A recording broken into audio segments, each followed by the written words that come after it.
My female coworker called me her work boyfriend at the office party in front of everyone, so I told her she was like a work sister instead, but she started crying and left immediately, then made my life a living hell for months until she finally quit.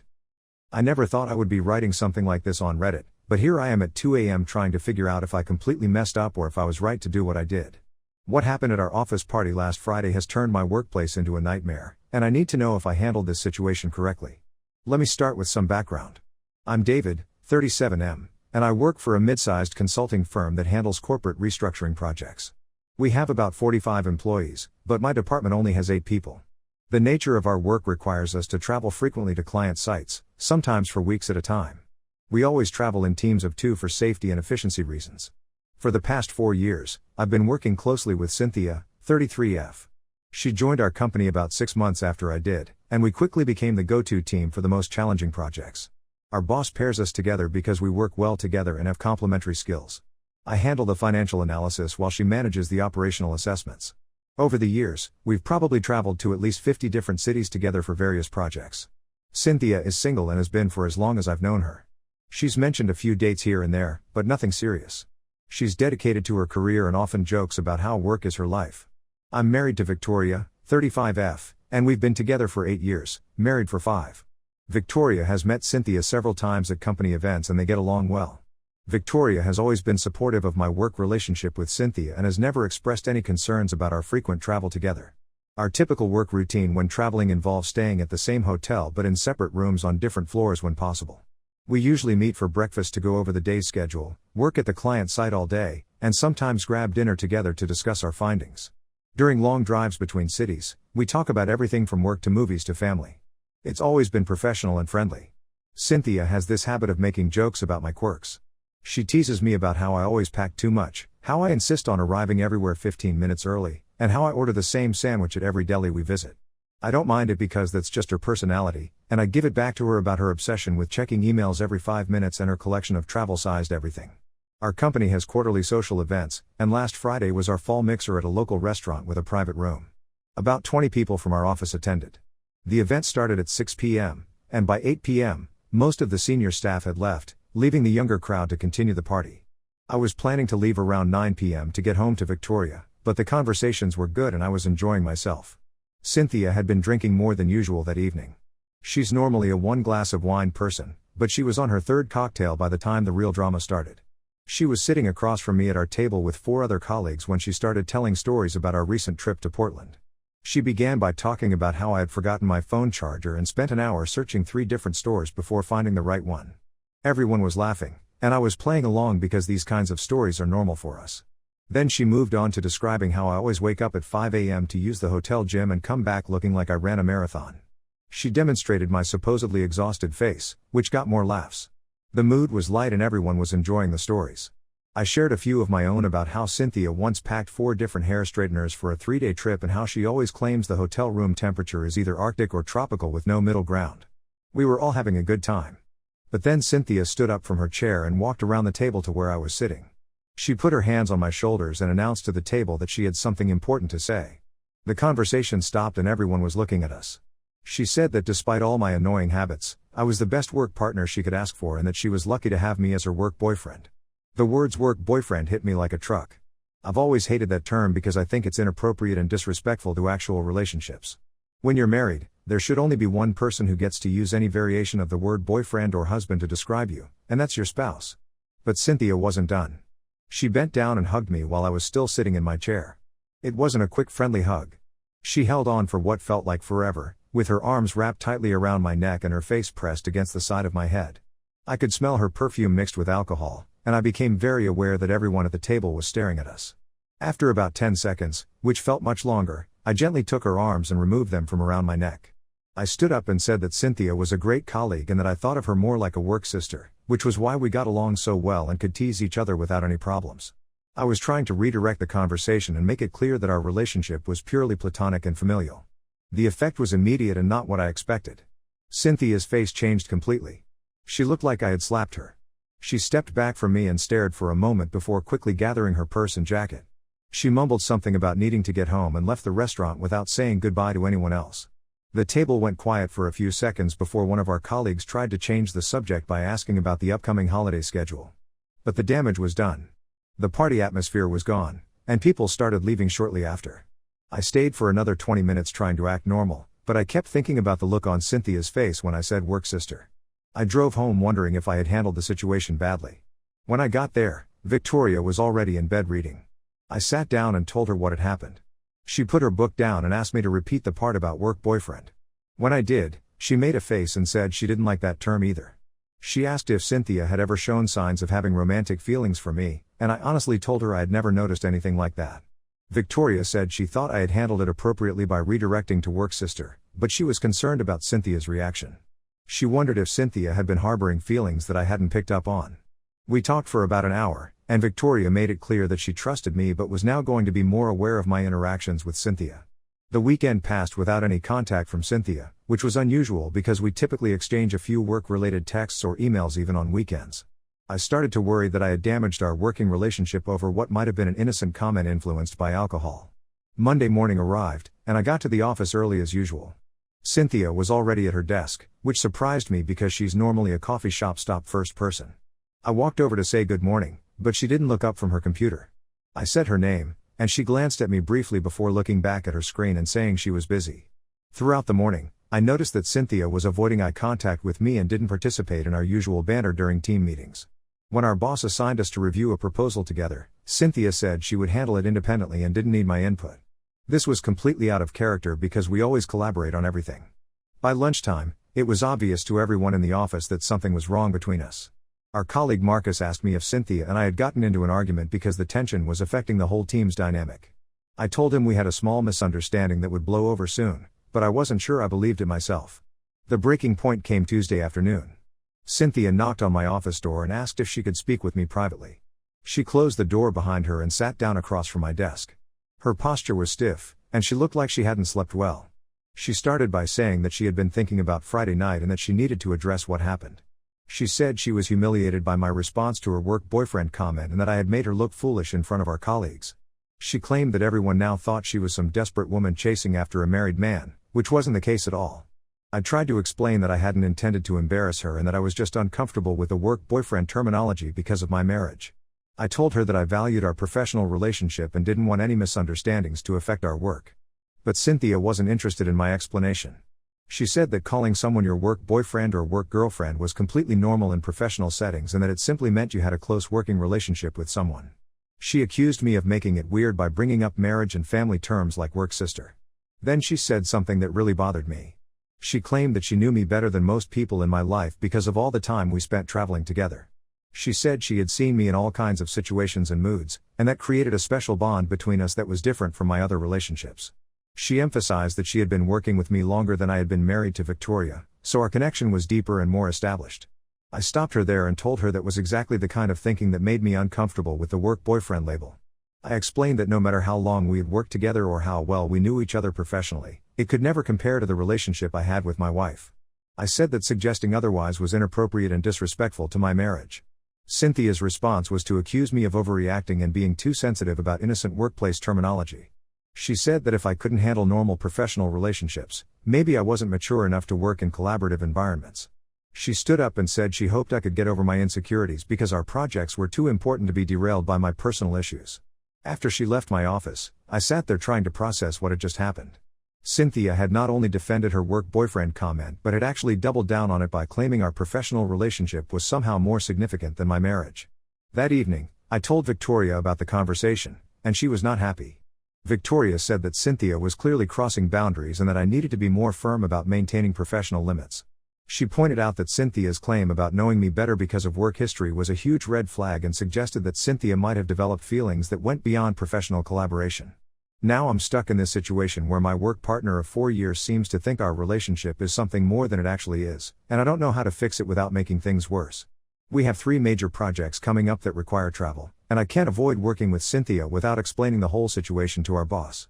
I keep wondering if I should have just ignored her work boyfriend comment and let it slide, but every time I think about it, I know I couldn't have done that. The term bothered me, the hug was too long and too intimate for a work setting, and her reaction to my work sister response revealed that there might be underlying issues I hadn't recognized before. So here's my question for Reddit: Was I wrong to correct Cynthia when she called me her work boyfriend, or was I right to establish clear boundaries about how our professional relationship should be described? Did I handle this situation appropriately, or did I create a bigger problem by making it weird? Update 1: I posted about my situation with my coworker Cynthia calling me her work boyfriend, and I got a lot of helpful responses. Unfortunately, things have gotten much worse since then, and I need to update everyone on what's been happening. After our office conversation 3 weeks ago, Cynthia and I managed to maintain a professional working relationship for about a week. We kept interactions brief and focused on work tasks. I thought maybe we could get past the awkwardness and return to normal, but I was completely wrong. The first sign that things weren't improving came during our team meeting the following Monday. Our boss announced that we had landed a big contract with a manufacturing company in Detroit, and it would require a 2-week on-site assessment. As usual, he paired Cynthia and me for the project since we had the most experience with that type of work. Cynthia immediately spoke up and said she thought it would be better if she worked with someone else this time. She suggested that Marcus could partner with me instead since he needed more exposure to complex projects. Our boss looked confused because Cynthia had never requested a partner change before, and everyone knew that Cynthia and I were the most effective team. When our boss asked if there was a specific reason for the change, Cynthia said she wanted to diversify her experience by working with different team members. It sounded reasonable on the surface, but I could tell that our colleagues were picking up on the tension between us. Our boss agreed to the change, but he pulled me aside after the meeting to ask if everything was okay. I told him that Cynthia and I had a small disagreement, but that we were working through it. He seemed satisfied with that explanation, but he mentioned that our team's efficiency had been noticeably lower over the past couple of weeks. I assured him that we would get back on track soon. Working with Marcus on the Detroit project was fine, but it wasn't the same. Marcus is competent, but he doesn't have Cynthia's eye for detail or her ability to spot problems before they become major issues. The project took longer than it should have, and we had to make an extra trip to fix some things we missed the first time. Our boss wasn't happy about the additional expenses. Meanwhile, Cynthia was paired with Jennifer for a smaller project in Cleveland. I heard through office gossip that their partnership wasn't going smoothly either.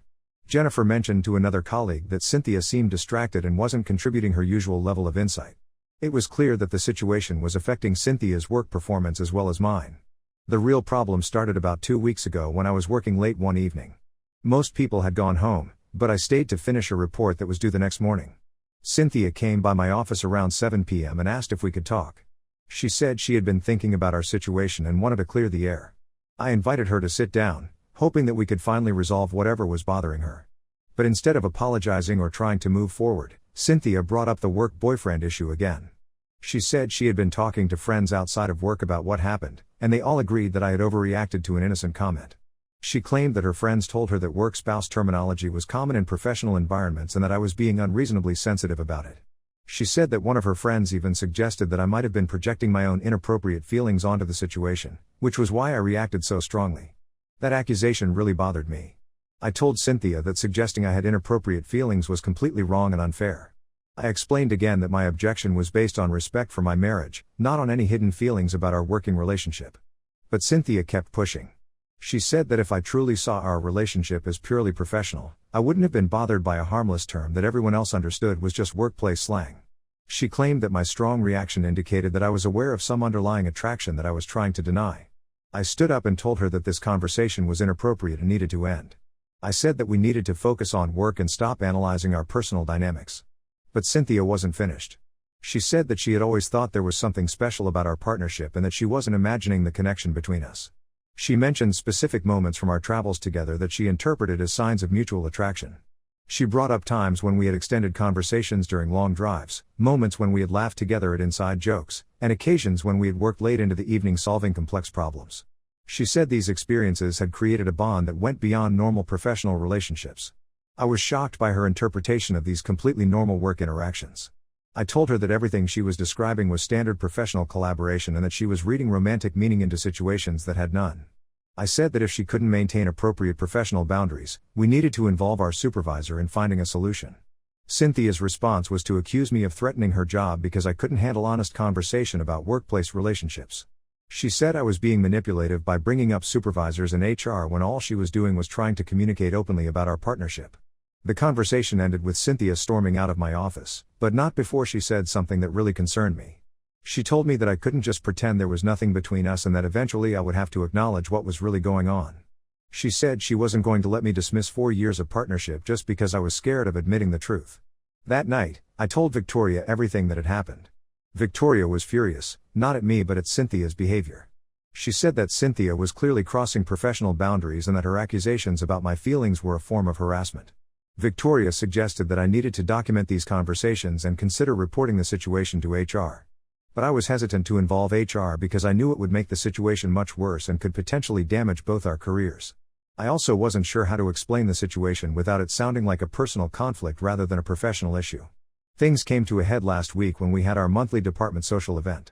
It was just drinks at a nearby bar, nothing formal. I almost didn't go, but Victoria encouraged me to attend because avoiding social events would look suspicious and might hurt my standing with my colleagues. Cynthia was there, and she had clearly been drinking before I arrived. She kept staring at me from across the room, and I noticed that she was talking intensely with Jennifer and 2 other female colleagues. At one point, I saw them all looking in my direction while Cynthia was speaking, and I had a sinking feeling that she was discussing our situation with them. My suspicions were confirmed when Jennifer approached me at the bar. She said that Cynthia had told her about some relationship confusion between us and wanted to know if I was okay. Jennifer said that Cynthia seemed really upset and was suggesting that there had been some kind of misunderstanding between us that was affecting her emotionally. I told Jennifer that there was no relationship confusion and that Cynthia had misinterpreted some professional interactions. I explained that I had tried to maintain clear boundaries, but Cynthia seemed to be reading more into our working relationship than was actually there. Jennifer looked uncomfortable and said she hoped we could work things out because the team dynamic was suffering. Later that evening, Cynthia cornered me near the restroom when I was heading out to leave. She was definitely drunk, and she started talking about how unfair it was that I was pretending nothing had ever happened between us. She said she knew I had feelings for her and that I was just too scared to admit it because of my marriage. She claimed that she had seen the way I looked at her during our trips and that she could tell I enjoyed spending time with her more than I was willing to acknowledge. She said that my wife probably didn't understand me the way she did because Victoria had never seen me in work situations where I was really challenged and engaged. I told Cynthia she needed to stop drinking and that we would talk when she was sober, but she grabbed my arm and said she wasn't going to let me walk away from this conversation. She said she deserved to know the truth about my feelings and that she wasn't going to pretend anymore that our relationship was just professional. I removed her hand from my arm and told her firmly that she was drunk and embarrassing herself. I said that if she continued this behavior, I would have no choice but to report it to our supervisor. Cynthia started crying and said I was being cruel by denying what we both knew was real. Marcus and Jennifer came over when they saw Cynthia crying, and I explained that she had too much to drink and needed to get home safely. They offered to make sure she got into a taxi, and I left the bar immediately. The next morning, Cynthia called in sick, and she's been out of the office for the past 3 days. Our boss asked me if I knew why Cynthia seemed upset lately, and I told him she was dealing with some personal issues that were affecting her work performance. He seemed concerned but didn't push for more details. Now I'm in a position where I need to decide whether to report Cynthia's behavior to HR or try to handle this situation some other way. Victoria thinks I should document everything and file a formal complaint because Cynthia's behavior is clearly harassment and it's affecting my ability to do my job effectively. But I'm worried that involving HR will destroy Cynthia's career and create a hostile work environment for everyone on our team. I also know that these kinds of situations can be complicated, and there's always a risk that both people involved will be seen as problematic regardless of who was actually at fault. I never wanted any of this to happen, and I'm frustrated that a simple boundary-setting conversation has escalated into such a mess. I just wanted to maintain a professional working relationship, but Cynthia seems determined to make this into something it never was and never could be. Update 2: My situation with Cynthia has taken several unexpected turns, and I need to update everyone on what's been happening. Unfortunately, things got much more complicated before they got better, and I'm dealing with consequences I never saw coming. After Cynthia called in sick for 3 days following the bar incident, she returned to work and immediately requested a meeting with our boss. I found out later that she told him she was experiencing a hostile work environment and needed to discuss reassignment options. She didn't mention me by name during that initial meeting, but she made it clear that she was having interpersonal conflicts with a team member that were affecting her job performance. Our boss scheduled individual meetings with everyone on the team to understand what was happening. When he met with me, he asked direct questions about my working relationship with Cynthia and whether there had been any incidents that might explain her concerns. I told him about the work boyfriend comment and the subsequent conversations, but I focused on the professional aspects and didn't mention Cynthia's inappropriate suggestions about my feelings. Based on his meetings with the team, our boss decided to restructure our project assignments temporarily. He paired Cynthia with different colleagues for the next few months and assigned me to work primarily with Marcus and Jennifer. He said this was to give everyone fresh perspectives and improve team dynamics, but it was obvious that he was trying to separate Cynthia and me without making it look like disciplinary action. The new arrangement worked well for about 6 weeks. Cynthia and I maintained polite but minimal contact, and our work quality improved when we weren't dealing with personal tension. I thought maybe the situation had resolved itself and we could all move forward professionally. But then something happened that I should have anticipated but didn't. Cynthia started dating Tom, who works in our accounting department. Tom is a nice guy, recently divorced, and he seemed genuinely interested in Cynthia. They started having lunch together regularly and attending office events as a couple. At first, I was relieved because I thought Cynthia's new relationship would help her move past whatever feelings she had developed about our working partnership. But instead of improving things, Cynthia's relationship with Tom seemed to make her behavior toward me more aggressive and unpredictable. She started making comments in team meetings that seemed designed to undermine my contributions. When I would present an idea or solution, Cynthia would immediately point out potential problems or suggest alternative approaches that contradicted my recommendations. She never did this in an openly hostile way, but it was clear that she was trying to make me look incompetent in front of our colleagues. The situation escalated during a client presentation 2 weeks ago. We were both included in a team presentation to a potential client, even though we weren't working together directly. During my portion of the presentation, Cynthia interrupted me twice to correct minor details that didn't affect the overall content. She apologized each time and said she just wanted to make sure we were giving the client accurate information, but her interruptions threw off my rhythm and made me look unprepared. After the presentation, our boss pulled me aside and asked if I was having preparation issues because my delivery seemed off. I told him that I was well prepared but that the interruptions had been distracting. He said he would speak with the team about presentation protocols, but I could tell he was questioning my professionalism. That evening, Victoria and I had a long conversation about the situation. She pointed out that Cynthia's behavior had shifted from inappropriate personal interest to what looked like deliberate professional sabotage. Victoria said that Cynthia might be trying to damage my reputation at work because she felt rejected and wanted to get back at me. Victoria suggested that I needed to start documenting Cynthia's behavior more carefully and consider whether her actions constituted workplace harassment. She was particularly concerned that Cynthia was affecting my professional standing with our boss and clients, which could have long-term career consequences. The breaking point came last week during our monthly team meeting. We were discussing upcoming project assignments, and our boss mentioned that we had a particularly challenging contract that would require our most experienced team. He was considering several different partnership options for the project. Cynthia spoke up and said she thought it would be better if I wasn't included in the high-stakes project because my recent performance had been inconsistent and she was concerned about client satisfaction. She mentioned the presentation from the week before and suggested that I might be better suited for smaller, less complex assignments until I could improve my focus and preparation. The room went completely quiet. Everyone knew that Cynthia and I had been the top-performing team for years, and hearing her publicly question my competence was shocking. Our boss looked uncomfortable and said he would consider all options for the project assignments. After the meeting, Marcus approached me privately and said that Cynthia's comments were inappropriate and obviously motivated by personal issues rather than professional concerns. He said that several team members had noticed Cynthia's behavior toward me over the past few months and were uncomfortable with the hostile dynamic she was creating. Jennifer also spoke with me later that day. She said that Cynthia had been making negative comments about my work to other colleagues and suggesting that I was difficult to work with. Jennifer said she hadn't taken these comments seriously at first, but Cynthia's public criticism during the team meeting crossed a line that couldn't be ignored. That evening, I made the decision to document everything and schedule a meeting with HR. Victoria helped me organize all the incidents chronologically, from the original work boyfriend comment through Cynthia's recent attempts to undermine my professional reputation. We included dates, witnesses, and specific examples of inappropriate behavior. My meeting with HR was scheduled for yesterday morning. I presented all the documentation and explained how the situation had evolved from personal boundary issues to what appeared to be deliberate professional retaliation. The HR representative took detailed notes and said they would need to investigate the situation thoroughly. Within hours of my HR meeting, Cynthia was called in for her own interview. I don't know exactly what was discussed, but she left the building shortly after her meeting and hasn't been back to work since. Our boss sent an email to the team saying that Cynthia was taking some personal time and that project assignments would be adjusted accordingly. This morning, I received a call from HR asking me to come in for a follow-up meeting. When I arrived, I was told that Cynthia had submitted her resignation effective immediately. The HR representative said that Cynthia claimed she was leaving for personal reasons and new career opportunities, but they wanted to make sure I understood that retaliation against employees who file complaints would not be tolerated. I was relieved that the situation was resolved, but I also felt strange about how quickly everything ended.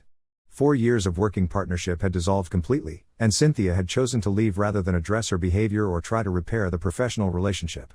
Later that day, Tom from accounting approached me in the break room. He said that Cynthia had told him she was leaving because she couldn't handle working in a toxic environment where personal conflicts were interfering with professional relationships. She apparently told him that I had made her work life impossible by filing complaints about normal workplace interactions. Tom seemed confused about the whole situation because Cynthia's version of events didn't match what he had observed. He said that Cynthia had been increasingly negative about work and specifically about me over the past few months, and he was starting to question whether their relationship was healthy given her level of anger and resentment. I didn't share details about what had actually happened, but I told Tom that I hoped Cynthia would find a work environment that was a better fit for her and that I wished her well in her career.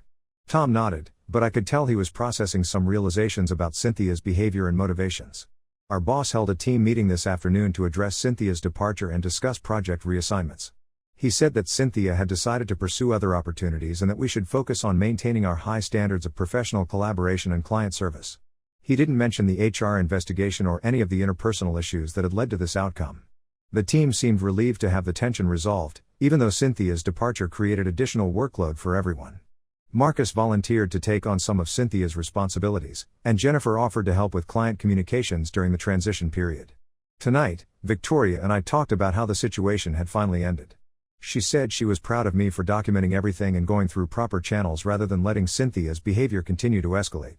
She also pointed out that Cynthia's decision to resign rather than address her inappropriate behavior confirmed that she knew her actions were wrong. I'm relieved that the immediate crisis is over, but I'm also aware that this experience has changed how I think about professional relationships and workplace boundaries. I learned that even well-intentioned friendliness can be misinterpreted and that it's important to address inappropriate behavior quickly before it becomes a bigger problem. Update 3. I wanted to provide one final update on my situation since several people have been asking what happened after Cynthia left the company. The aftermath has been more complicated than I expected, and there have been some developments that I didn't see coming. Cynthia's last day was officially 3 weeks ago, but she cleaned out her office and left immediately after her HR meeting, so none of us had a chance to say goodbye or have any kind of closure conversation. Her departure created a significant gap in our team's capabilities, especially since she had been managing several ongoing projects that required immediate attention. Our boss assigned me to take over Cynthia's most complex project, which involved restructuring operations for a hotel chain with locations across 5 states. It was work that Cynthia and I would normally have handled together, but now I had to manage it independently while training Marcus to assist with the technical analysis. The project was challenging, but it also reminded me why I enjoyed this type of work in the first place.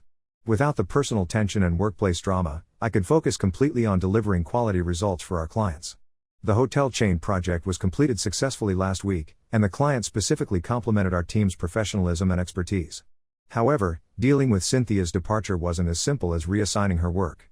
About 2 weeks after she left, I started hearing rumors that Cynthia was telling people in our professional network that she had been forced out of the company due to a hostile work environment created by a married colleague who couldn't handle normal workplace relationships.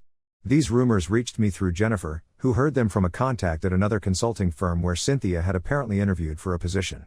According to Jennifer's source, Cynthia was describing herself as a victim of workplace harassment who had been retaliated against for trying to address inappropriate behavior from a coworker.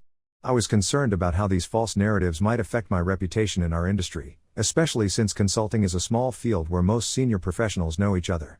Victoria suggested that I should document the actual facts and be prepared to address any direct questions about Cynthia's departure, but she advised against proactively reaching out to correct rumors since that might make the situation worse.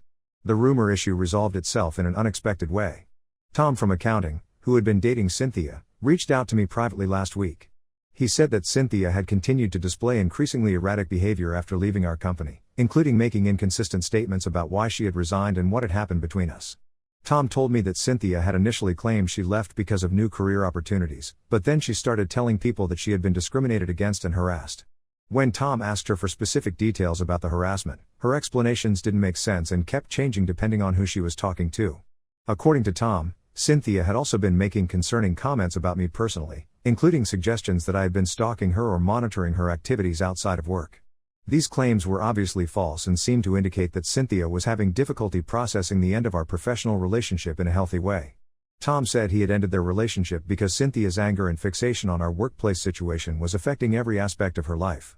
He was worried about her mental state and had suggested that she consider getting professional help to deal with whatever underlying issues were driving her behavior. I thanked Tom for the information but told him that I didn't want to get involved in Cynthia's personal struggles or relationship problems. I said that I hoped she would find the help she needed and be able to move forward with her career and personal life. The most significant development happened yesterday when our boss called me into his office for what I thought would be a routine project discussion.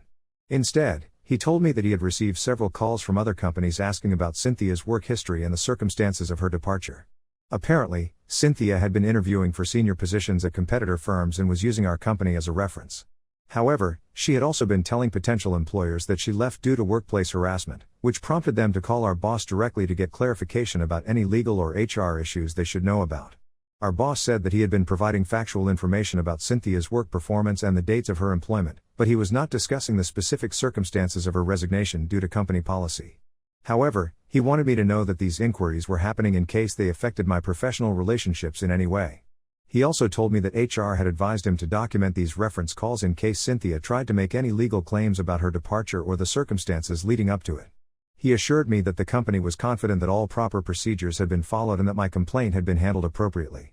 This conversation made me realize that the situation with Cynthia might not be completely over, even though she was no longer working with us. Her continued focus on our workplace conflict and her apparent inability to move on suggested that there might be future complications I would need to be prepared for. When I told Victoria about this latest development, she was frustrated that Cynthia was still trying to cause problems even after leaving the company. Victoria pointed out that Cynthia's behavior was becoming increasingly concerning and that her false claims about harassment could potentially damage both my career and our company's reputation. Victoria suggested that we should consult with a lawyer to understand our options if Cynthia continued to make false statements about me or tried to take legal action based on her distorted version of events. She was particularly worried that Cynthia's claims could escalate and affect my ability to work in our industry. I've decided to take Victoria's advice and scheduled a consultation with an employment attorney for next week. I want to understand what protections are available if Cynthia continues to spread false information about me or tries to interfere with my career in other ways. Looking back on this entire situation, I keep thinking about how a simple workplace interaction escalated into such a complicated mess. Cynthia's initial work boyfriend comment seemed harmless on the surface, but it revealed underlying boundary issues and inappropriate feelings that she had been developing over years of working together. I learned that it's important to address these kinds of problems immediately rather than hoping they will resolve themselves.